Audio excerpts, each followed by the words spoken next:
1971. We went off it, we started to go off it in 1933 with FDR, but we went off it completely.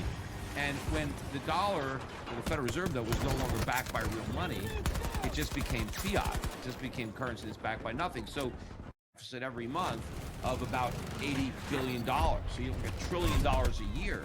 And if you look at all these ships, you guys, out in California, Long Beach.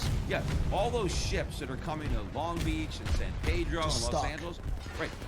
They're loaded up so high with containers, some of them fall off in the ocean on the way over. And I heard that whole situation isn't as simple as it's being explained either, because from what all these guys on Twitter, Elon, are the rock stars.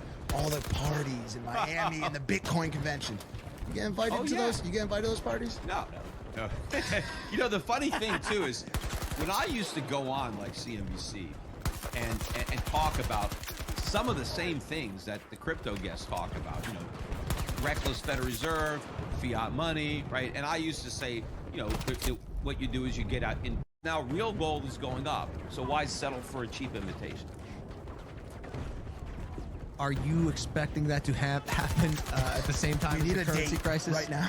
Well, I think, do they go hand in hand? Is what I'm asking. Right, but I think gold will start to move up before the currency crisis because that will be gold's way of telegraphing that the currency crisis is coming. Okay. But where the currency crisis, the way this happens is, so the dollar really starts to fall, prices start to rise. The Federal Reserve is now in a box because it has to do something to stop the dollar from falling and to fight inflation. That's the choice that Paul Volcker made in 1980, because he came around at the end of the 70s, and you had all the